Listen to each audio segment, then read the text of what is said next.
Hello friends, cooking રેસિપીસમાં તમારું સ્વાગત છે। આજે આપણે બનાવીશું કુંભળિયા ભજીયા।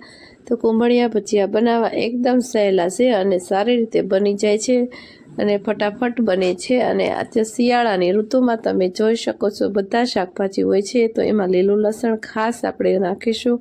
તો અહીંયા મેં લીલું લસણ લીધું છે અને મેથીની ભાજી અને લીલા ધાણા ફ્રેશ લીધા છે। તો અહીંયા લીલા ધાણા છે એ આપણે વધારે લેવાના છે અને તીખાશ માટે મેં અહીંયા દેશી મરચાં લીધા છે। તો આપણા શાકભાજી છે એને બધા કટિંગ કરી અને રેડી થઈ ગયા છે અને અહીંયા મેં બધું ઝીણું ઝીણું સમારી લીધું છે। તમારે આ રીતે સમારવાનું છે અને મેં અહીંયા આદુનો ટુકડો છે એને ખમણીમાં છોલી અને રેડી કરી લીધો છે। તો આપણે આદુ સૌથી પહેલાં એડ કર્યું છે, પછી આપણે લીલા ધાણા અને લીલી મેથી પણ આપણે ઝીણી કટિંગ કરેલું એડ કરી છે, લીલું લસણ અને તીખાશ માટે આપણે મરચાં એડ કર્યા છે અને સ્વાદ પ્રમાણે આપણે મીઠું એડ કરીશું। અને અહીંયા મેં એક લીંબુનો રસ નીચોવી અને રાખ્યો છે અગાઉથી, તો આપણે એને પણ એડ કરી દઈશું અને બરાબર એને મિક્સ કરી લેશું। બધા વેજીટેબલ એકદમ સારા એવા ફ્રેશ અત્યારે ઠંડીમાં મળે છે અને અત્યારે ઠંડીમાં આ ભજીયા ગરમા ગરમ ખાવાનું આપે તો બીજું કંઈ ખાવાનું મન ન થાય, એટલા સરસ આ ટેસ્ટી ભજીયા બને છે।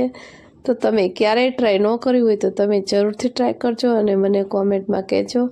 આપણે જે કપથી મેથી અને ધાણા લીધા છે એ કપથી જ આપણે વાટકાથી આપણે બેસન ચણાનો લોટ આપણે એડ કરીશું। તો મેં અહીંયા પહેલાં થોડોક એવો લોટ એડ કર્યો છે, એને આપણે બરાબર મિક્સ કરી લઈશું। જો આપણો લોટ છે એમાંથી આ શાકભાજીમાંથી બધું પાણી છૂટે એમાંથી આપણે આ લોટ બંધાઈ જશે। પછી આપણે પાણીની જરૂર પડશે તો 1-2 ચમચી જેવું આપણે પાણી એડ કરીશું।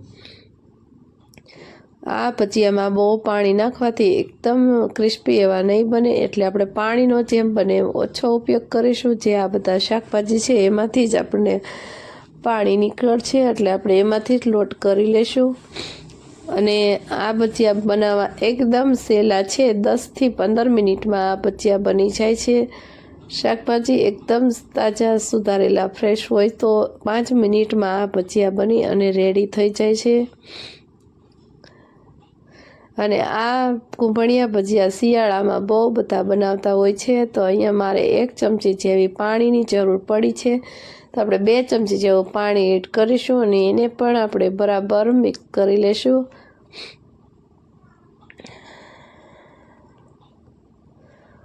આપણો લોટ છે એ આ રીતે એકદમ થોડોક એવો ઢીલો હોવો જોઈએ, બહુ કડક નહીં અને સાવ ઢીલો નહીં, એ રીતનો આપણો લોટ હોવો જોઈએ। અને અહીંયા કોઈ પણ વસ્તુ આપણે એડ નહીં કરીશું, ન ઈનો ન ખાવાના સોડા, કોઈ પણ વસ્તુ બહારથી આપણે એડ નહીં કરી, બરાબર નેચરલ જ બનાવવાના છે આ ભજીયાને। આમાં કોઈ પણ ગરમ મસાલો કે એડ કરવાની કોઈ પણ જરૂર નથી રહેતી।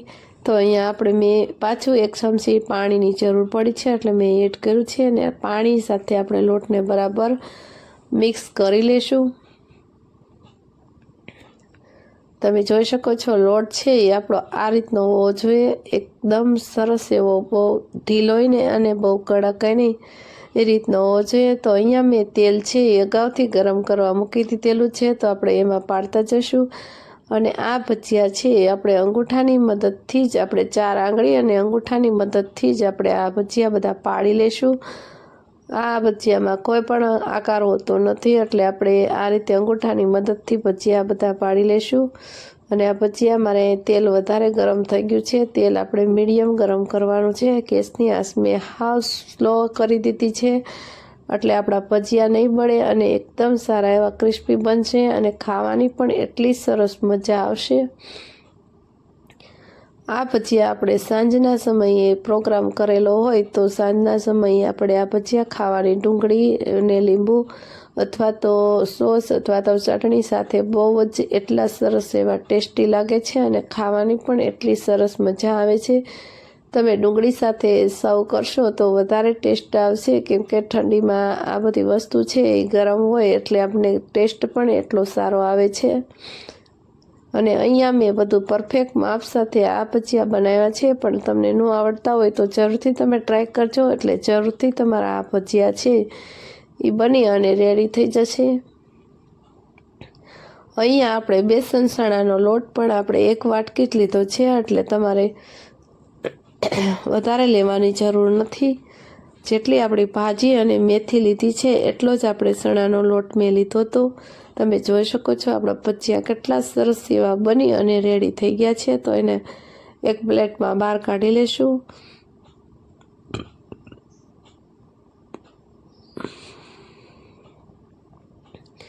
અને આ રેસીપી તમે ક્યારેય ન બનાવી તો જરૂરથી બનાવજો, અને બાજુમાં આપેલી ઘંટી દબાવશો એટલે નવી નવી રેસીપીના નોટિફિકેશન તમને દરરોજ જોવા મળશે। જે ખાવાના શોખીન હશે એ।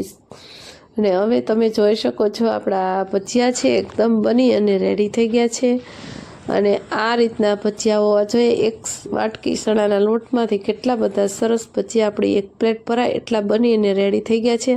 અને ભજીયા પણ ક્રિસ્પી થઈ ગયા છે। તો જો અમારી રેસીપી સારી લાગી હોય તો વિડીયોને લાઈક કરજો, શેર કરજો અને સબસ્ક્રાઈબ કરવાનું તો ભૂલશો જ નહીં।